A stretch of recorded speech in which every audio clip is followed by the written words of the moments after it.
Comment l'Europe se laisse-t-elle faire du chantage par ses proches voisins?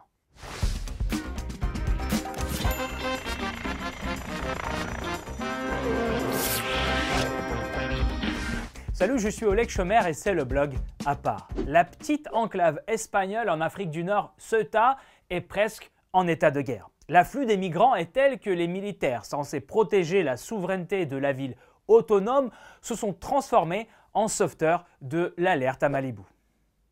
L'armée continue à sortir les clandestins de l'eau qui s'acharnent pour arriver jusqu'aux côtes espagnoles, à la nage, en chaloupe, en bouée de sauvetage ou même à l'aide de bouteilles en plastique. La chasse aux hommes est déclarée. Les migrants s'échappent des centres d'accueil surchargés, vont errer dans les rues de Ceuta, dorment dehors ou bien trouvent refuge dans une prison abandonnée. Rentrer n'est pas à l'ordre du jour. Leur cible est l'Europe continentale.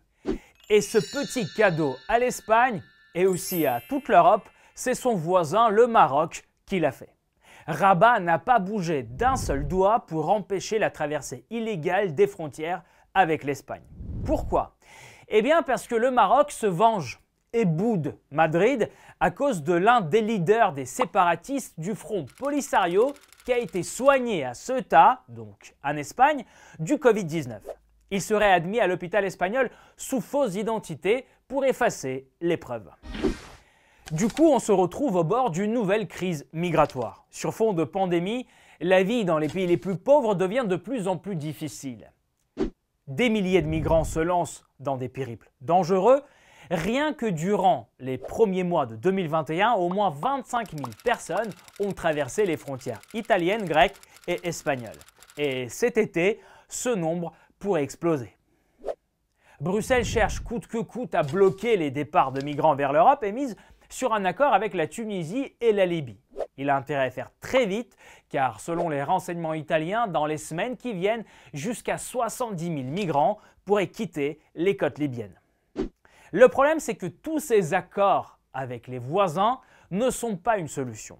Les migrants sont le talon d'Achille de l'Union européenne. Les petits arrangements avec Bruxelles pour contenir le flux migratoire servent plus à remplir les poches des autres pays, qui n'hésitent pas à faire du chantage dès qu'une occasion se présente. Le Maroc en est un bon exemple.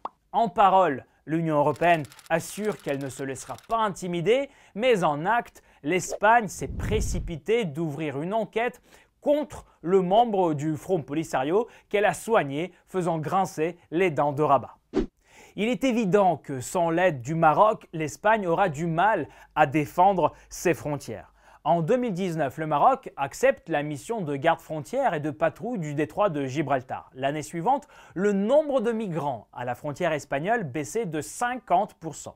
Mais cela avait un prix, 200 millions d'euros. C'est le total versé au Maroc par Bruxelles et Madrid en 2 ans. Du coup, aujourd'hui, Rabat peut continuer à dicter ses conditions. La Turquie, elle, est tout aussi rusée dans ce jeu migratoire. L'ancien accord avec Erdogan est expiré, Bruxelles et Ankara tentent d'en trouver un nouveau, mais on le sait déjà, la Turquie ne fera aucune réduction car elle sait que l'Europe est prête à raquer pour sa tranquillité. Pensez-vous que l'Europe est vraiment capable de régler cette crise migratoire dans les années qui viennent? Laissez vos commentaires, likez l'épisode si vous l'avez aimé, partagez-le et souscrivez à Blog à part. Ciao, bye.